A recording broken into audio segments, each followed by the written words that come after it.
Oui, M. Gagné, si vous êtes prêt, on va commencer, on va débuter. Oui, ben, bonsoir tout le monde. Merci Yves pour me donner la parole. Alors, je me présente, Régent Gagné, je suis directeur général au Comité paritaire Saguenay-Lac-Saint-Jean.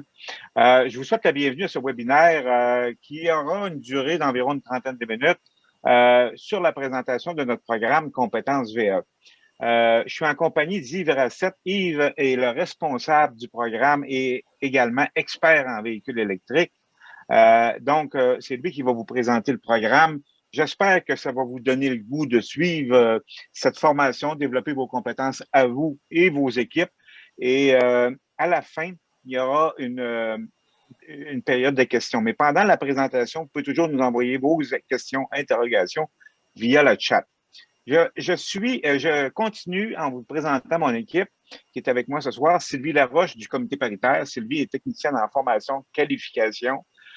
Yves, que j'ai présenté tout à l'heure, qui est responsable du programme, et également Mme Marion Malploufi, qui est coordonnatrice du programme en véhicules électriques. Alors, à ce moment-là, je laisserai la parole à Yves qui va vous expliquer notre programme de véhicules électriques. Merci, M. Gagné. Merci beaucoup. Bonsoir tout le monde. Je vais y aller de ce grand pas. Donc, qu'est-ce que le programme Compétences VA? C'est un programme qui est offert de cheminement de formation qui est structuré avec une certification reconnue en entretien et en réparation de véhicules électriques et hybrides au travers de l'Institut partout au Québec. Ça veut dire quoi? Un cheminement de formation de véhicules électriques, une certification Compétences VA qui s'attache à ça au bout de la formation, les formations certifiées compétences VA, un réseau de centres de formation autorisés et une liste de garages certifiés compétences VA. Donc, on a une subvention qui est venue pour mettre en place ce programme, qui est un programme provincial, donc je répète, qui est bon pour tout le Québec. Donc, ce n'est pas seulement dans une région ou une autre, c'est partout à travers la province. Donc, la subvention pour le programme Compétences VA comprend une subvention de la formation des formateurs et des travailleurs de 1,9 million et une contrepartie de l'industrie qui on met le côté de l'industrie investisse 1,7 million. Donc, il y a dans la formation, il y a 50% du salaire qui est remboursé jusqu'à concurrence de 10 de l'heure par Emploi Québec. Et le CPA de votre région va aller rembourser jusqu'à un 10 de l'heure supplémentaire. Donc, dans votre région, au CPA, justement au Lac-Saint-Jean, vous allez avoir jusqu'à 20 de l'heure qui pourrait être remboursé selon le salaire que vous faites nécessairement. En plus, à l'intérieur de ces formations-là, on inclut la formation qui est incluse. Il y a des manuels qui sont donnés aussi à l'intérieur de la formation. Il y a des gants de classe 0 qui sont fournis à compter du véhicule hybride 1, donc le troisième niveau que je vais en parler bientôt. Et aussi, il pourrait y avoir des frais administratifs qui seraient chargés, là, qui sont environ de 3 $ de l'heure pour chaque formation.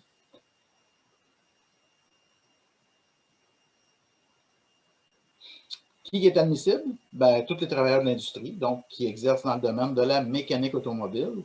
Donc, toutes les entreprises qui font partie de l'industrie, c'est-à-dire en autant que vous exercez au Québec, sur le territoire, et que ce soit en après-marché ou en concessionnaire, tout le monde a accès à cette formation-là, que vous soyez mécanicien ou apprenti mécanicien.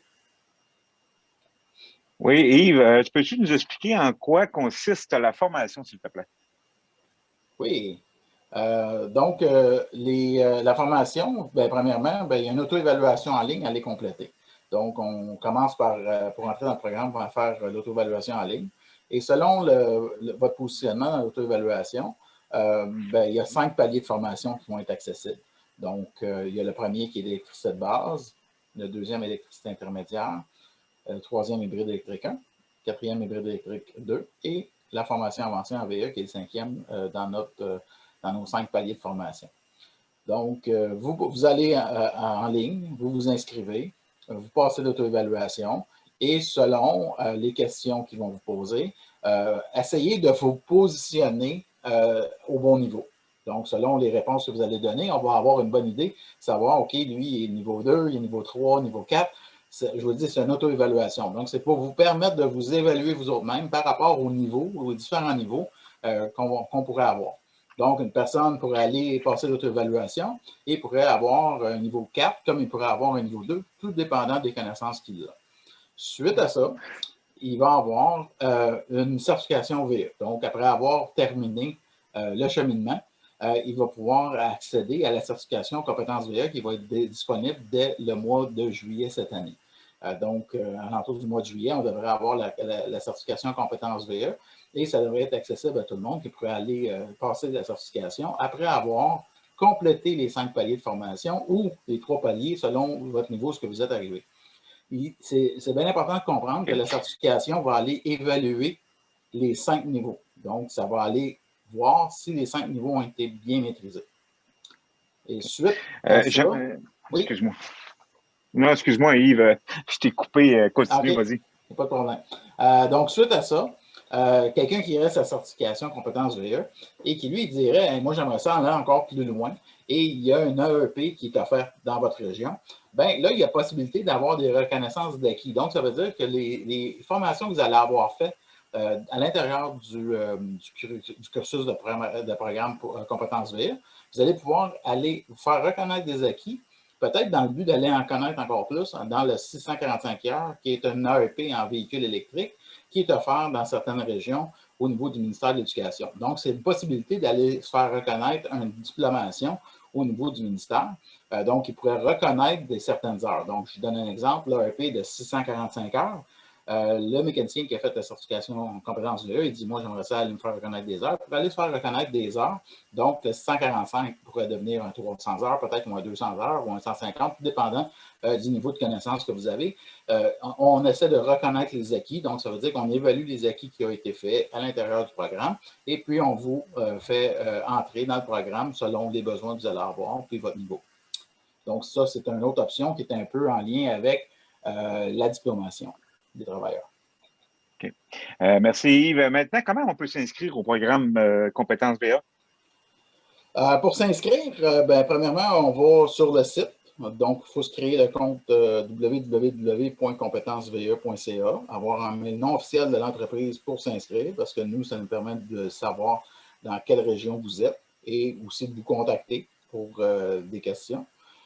Donc, vous faites l'auto-évaluation, donc vous sélectionnez commencer, puis l'auto-évaluation est en ligne, donc vous faites ça en ligne sur un ordinateur.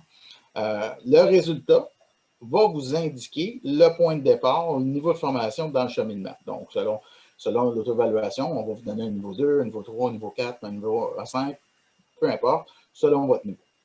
Suite après avoir eu votre niveau, il faut absolument que vous en faites part à l'employeur. Okay? C'est lui qui va procéder à votre inscription. Pourquoi? Parce qu'il y a une rémunération, donc il y a un remboursement de salaire. Et lorsqu'il y a inscription, l'employeur doit vous libérer pendant ces heures-là de jour. Donc, c'est des formations de jour qui sont données et il y a une rémunération salariale qui va avec ça. Donc, on a besoin, avec les normes d'Emploi Québec, d'avoir des talons de paye pour justifier le remboursement de salaire par le ministère de l'Emploi. Donc, l'employeur, lui, devra ensuite contacter son organisation régionale, qui est le CPA Saguenay-Lac-Saint-Jean, pour inscrire son employé aux formations. Excellent. J'aimerais juste préciser qu'au niveau de l'inscription, on a l'adresse de compétencesve.ca, mais également, si vous allez sur le site du CPA Saguenay, vous allez voir compétences VE et ça va vous rediriger directement sur le site d'inscription. Donc, c'est pas un problème là-dessus. Nous sommes bien connectés. Maintenant, en quoi consiste, Yves, l'auto-évaluation en ligne? L'auto-évaluation en ligne, c'est la première étape obligatoire avant l'inscription en formation. Elle est gratuite et confidentielle. Donc, vous pouvez faire l'auto-évaluation si vous voulez. Vous pouvez avoir votre résultat et puis si vous voulez en parler, vous en parlez. Si vous ne voulez pas en parler, vous n'en parlez pas. Donc, c'est pour avoir une idée de se positionner où dans le programme. La durée de cette auto-évaluation-là peut durer entre 30 minutes jusqu'à 3h30, selon le niveau. Mais en moyenne, c'est d'une durée d'environ 1h30, ça peut être moins. Habituellement, c'est selon les connaissances des participants. C'est sûr, je donne un exemple. Je commence mon auto-évaluation, je réponds les 15 questions, mais si dans les 15 questions, j'ai eu 4 questions bonnes, c'est clair que vous ne passerez pas au deuxième niveau. Il faut absolument 70% pour passer au deuxième niveau. Donc, c'est de voir les connaissances de base. Puis là, pourquoi qu'on fait ça? C'est qu'on veut bien positionner les gens pour qu'ils soient dans la bonne formation, pour pas qu'ils aient, eux, l'impression qu'ils ne suivent pas aussi dans la formation. Et aussi, pour ne pas tout freiner le groupe qui est rendu au niveau. On essaie de classer les gens à peu près dans le même niveau. Donc, on a l'électricité de base qui est niveau 1. On a l'électricité intermédiaire qui est niveau 2, qui va dans les oscilloscopes et les capteurs aussi. On frôle le réseau un peu aussi. Niveau 3, c'est hybride électrique 1. Donc, tout ce qui est en lien avec la sécurité et les composantes électriques, les véhicules hybrides électriques, hydrogène. Le VHE2, c'est un cours un peu plus pratique au niveau d'enlever des batteries, au niveau d'un véhicule électrique. Et le 105 heures, bien nécessairement, on va encore plus en profondeur dans ces différents véhicules-là. C'est sûr qu'il peut y avoir des questions qui varient entre 15 et 60 maximum selon le niveau qui va être atteint. C'est normal. Ça dépend toujours du niveau de connaissance de chacun. Aucune pause ni retour en arrière est possible dans l'auto-évaluation. Faites en sorte que quand vous allez faire l'auto-évaluation, vous êtes à tête reposée. Vous ne pouvez pas faire ça sur un break ou bien sur l'heure du lunch. Ça va être assez dur. Faites en sorte que vous êtes dans un endroit qui est propice à ça, que vous avez le temps de le faire et vous êtes concentré. Vous allez voir, il y a des bonnes questions là-dedans. Puis nécessairement, s'il y a de l'aide, vous pouvez avoir de l'aide en allant dans ressources pour plus d'informations aussi. Et si jamais il y a un problème, bien, vous communiquez avec le CPA de votre région qui va pouvoir nous mettre en lien. Et si on a à faire un support pour vous aider, bien, ça va nous faire plus que plaisir de vous aider au niveau de ça. Parle-nous donc un peu de la certification que ça nous amène, les avantages pour les employés. Oui. Merci. Certification, ben, c'est sûr que la certification est une certification qui va, comme je disais, après avoir fait les formations, vous pouvez accéder à l'examen de certification. Donc, la certification va vous donner nécessairement, après avoir complété l'auto-évaluation, puis à faire toutes les formations du programme, il faut réussir l'examen de fin de programme, qui est compétence VE en mécanique automobile. Pourquoi qu'on spécifie mécanique automobile? C'est parce qu'on s'en va en carrosserie et en véhicule lourd aussi bientôt. Donc, pour l'instant, on est dans le programme compétences VE mécanique auto. Le certificat va suivre l'apprenti mécanicien ou le mécanicien. Donc, ça veut dire que quelqu'un qui passe son auto-évaluation, qui va faire les formations, qui va passer son examen de certification, la certification va le suivre lui.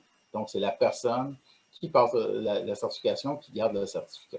Ça, c'est du côté de l'avantage au niveau de l'employé, si on veut. Donc, c'est un certificat qui est reconnu provincialement. Donc, ça veut dire que vous alliez chez Canadian Tire, que vous soyez dans un concessionnaire, que vous soyez dans un garage indépendant, on n'a pas à vous faire refaire ces formations-là toujours parce qu'on va savoir exactement que vous l'avez fait et vous l'avez réussi. Okay. Donc, ça appartient à la personne. Oui. Pour l'employeur maintenant? L'avantage de l'employeur, l'employeur, lui, il va avoir la possibilité d'avoir une attestation. Pour avoir une attestation, il va falloir qu'il y ait des choses qui sont nécessairement là, obligatoires, dont avoir un mécanicien ou un apprenti mécanicien qui est certifié. On va avoir besoin aussi des outils. C'est bien beau d'avoir un gars certifié, mais il faut aussi des outils pour réparer le véhicule. Donc, il y a une liste d'outils obligatoires et il y a aussi il faut qu'on ait un technicien ou un apprenti mécanicien certifié. Suite à ça, on va pouvoir délivrer une attestation compétence VE pour l'atelier ou le propriétaire qui a un atelier de réparation. Et ça va lui donner l'occasion de s'afficher sur la carte du circuit électrique d'Hydro-Québec, qui est un des partenaires majeurs avec nous autres, qui va pouvoir indiquer que quelqu'un qui est dans une région au Québec va pouvoir savoir, en recherchant sur la même carte que les bornes de circuit électrique, quelqu'un qui est un véhicule électrique qui cherche une borne, il peut aller regarder sur son cellulaire, il va pouvoir trouver dans son application, dans ma région, OK, à quelle place que j'ai une borne, bien, ça va être la même chose avec les garages compétences VE. Donc, il va pouvoir, avec exactitude, savoir exactement à quelle place faire l'entretenir avec une personne qui est certifiée, avec un garage qui a une attestation avec une personne certifiée et les bons outils pour réparer et entretenir le véhicule. Donc, ça lui donne plus de visibilité. Et puis, ces listes de garages-là vont probablement aussi être visibles via les CPA, le CPCPA et le CSMO Auto aussi, en plus des partenaires qui peuvent aussi l'utiliser dans leur réseau à eux, tout simplement. Merci Yves. Et, moi, j'aimerais préciser que le comité paritaire dans notre région, on travaille avec le Centre de formation professionnelle, le CFEM, en fait, à Chicoutimi. On a un maître formateur qui est M. Régis Girard. Donc, on a tout ce qu'il faut. On a déjà d'ailleurs commencé, pas le 105 heures, mais la formation de base. Donc, on a une collaboration avec le Centre de formation professionnelle. Au niveau de ce qui s'en vient, on a terminé électricité de base, le niveau 1, dernièrement. On prévoit, en fait, débuter. On n'a pas marqué la date précise parce qu'on attend les inscriptions, mais dès qu'on a les inscriptions, on va débuter. Mais j'aimerais préciser à ce moment-ci que là, on parle du niveau 2, mais il est possible que d'ici l'été, d'autres personnes fassent leur auto-évaluation et que ça les amène au niveau 1. Mais on est prêt à refaire un niveau 1, il n'y a pas de problème là-dessus. Donc, on s'ajuste aux besoins. S'il y en a qui sont au niveau 3, je peux vous dire qu'on en a actuellement qui sont au niveau 3, niveau 4. On a une collaboration avec le comité paritaire à Québec. Le CPA Saguenay défraie les coûts de déplacement, d'hébergement, de repas à ces travailleurs-là, parce qu'on ne veut pas pénaliser personne, les gens qui sont rendus un petit peu plus loin que les autres. Donc, on s'ajuste en fonction de la clientèle et où est-ce que les gens sont rendus. Donc, si on a des inscriptions, soyez assurés qu'on fait le maximum pour démarrer rapidement. Voici nos partenaires. Je te laisserai, Yves, la parole par rapport à nos partenaires. Oui, bien, merci, parce que c'est sûr que sans les partenaires, on ne pourrait pas aller de l'avant. Donc, il y a les comités paritaires et le conseil, le CSMO Auto, qui se trouve à être le conseil sectoriel pour l'automobile. C'est la première fois qu'un programme a la participation de tous ces gens-là en même temps. Donc, c'est vraiment un premier programme là, qui fait fi de ça. Là. Alors, on a tout le monde ensemble. Et nécessairement, on a tous les partenaires qui embarquent et il y en a de plus en plus. Donc, vous voyez la IA Canada, Vestoto, vous avez CA Québec, Circuit électrique, Canadian Tire, la SPMQ, Autoprévention, on a la Corporation des concessionnaires automobiles du Québec, on a les fédérations des centres de services scolaires qui nous aident beaucoup. On a aussi des collaborateurs. On a l'Association des véhicules électriques du Québec. On a Canada Motor Job qui nous aide aussi. On a autojob.ca qui nous aide. On a Enginext qui se trouve à être à Trois-Rivières qui nous aide aussi et qui vend des composantes usagées pour les véhicules électriques. On a Cléverte, on a Pièces Auto Alain Côté dans la région de Québec qui est venu à l'aide de plusieurs fois pour donner des formations, qui nous a aidé beaucoup dans le processus. Et on a Roulé électrique qui est situé à Trois-Rivières, qui fait la promotion des véhicules hybrides électriques. Donc, ça fait partie des collaborateurs, des partenaires. Il y a toujours des partenaires, des collaborateurs qui vont probablement s'ajouter. Comme je mentionnais, Mécanique Auto, c'était le premier programme à prendre vie. On a fait un dépôt pour les carrossiers aussi. Donc, les carrossiers pourraient éventuellement, si la subvention est acceptée, peut-être avoir un programme aussi. Et on est présentement en travail pour les véhicules lourds et autobus, donc autobus scolaires, autobus de personnes sur le transport régional. Donc, on travaille avec ça aussi parce que, je ne sais pas si vous savez, mais depuis le 1er juin, toute compagnie qui veut acheter des nouvelles autobus scolaires ne peuvent acheter des véhicules scolaires à diesel. Ils doivent les acheter électriques au Québec. Ça, c'est à partir du 1er juin. Donc, on va avoir besoin de personnel pour réparer et entretenir ces véhicules-là dans les régions et pas juste dans les grands centres. Donc, on travaille fort pour partir d'un programme aussi de ce côté-là pour aider les entreprises et les municipalités pour pouvoir entretenir ces véhicules. Merci Yves. On serait rendu maintenant à la période de questions. Marion, est-ce qu'il y en a eu des questions qui nous ont été adressées? J'aimerais quand même rappeler que pour nous joindre, vous avez le site de compétences VA. Aussi, vous pouvez pour l'auto-évaluation, comme j'ai mentionné tout à l'heure, via le site du CPA Saguenay, il y a un lien qui est direct. Par téléphone au 1-833-637-3783, l'option 6. Courriel à formation en commercial cpa-saguenay.com. Et c'est Mme Sylvie Laroche que j'ai présentée au tout début qui va vous répondre, ou encore Mme Laroche au poste 121 on est disponible en tout temps pour vous accompagner dans cette démarche-là, puis répondre à vos attentes. Alors, voilà. Marion, est-ce qu'on a des questions? On aurait une question, c'est est-ce que je dois repasser l'auto-évaluation si je l'ai déjà faite en novembre dernier? Non. Alors, je vais laisser Yves répondre. Ça ne devrait pas. Habituellement, si vous avez passé l'auto-évaluation, vous devriez pouvoir accéder à la formation, tout dépendant du niveau. Il faut absolument, par contre, que vous avisiez, ou si vous êtes le propriétaire, d'appeler au CPA Saguenay pour pouvoir avoir les possibilités d'aller en formation. Donc, il faut absolument vous inscrire de cette façon-là. Donc, c'est la façon de faire. Fait que si vous avez fait l'auto-évaluation, il vous suffit juste d'aller puis de confirmer avec l'employeur ou, si vous êtes l'employeur, appelez vous-même pour vous inscrire ou inscrire le participant là, parce que c'est vraiment l'employeur qui libère le participant durant le jour. Et puis, il y a un retour salarial. Donc, c'est pour ça qu'on doit procéder de cette façon-là. Okay. Si je me permets de préciser, Yves, pour la personne qui a posé la question, puis peut-être pour d'autres, en fait, en communiquant directement avec Mme Sylvie Laroche au poste 121, Sylvie a la liste. Si vous l'avez passé, on a la liste, on a votre résultat. Donc, c'est pas perdu, c'est sûr. On a tout ça entre les mains. Ça cause aucun problème. Est-ce qu'il y a d'autres questions? Non, je ne vois pas d'autres questions. Pas d'autres questions. Mais écoutez, je voudrais vous remercier d'avoir participé. Ce que j'aimerais vous mentionner, qu'on est disponible, CPA Saguenay, au 548-7166, le poste 121, ou à formation en commercial cpasaguenay.com. On va vous répondre très rapidement, soyez-en certains. Alors, je terminerai sur ceci en remerciant l'équipe, Yves, Marion, Sylvie d'avoir participé et sans oublier ceux qui ont participé à notre webinaire. D'ailleurs, on va remettre ce webinaire-là sur notre site dans les nouvelles, donc vous allez pouvoir le réécouter ou faire des clins d'œil à d'autres amis pour donner le goût de s'inscrire à cette certification. Alors, je terminerai là-dessus. Merci Yves, merci Marion, merci Sylvie. Merci à tout le monde. Bonne soirée. Merci à tous. Bye-bye. Bonne soirée.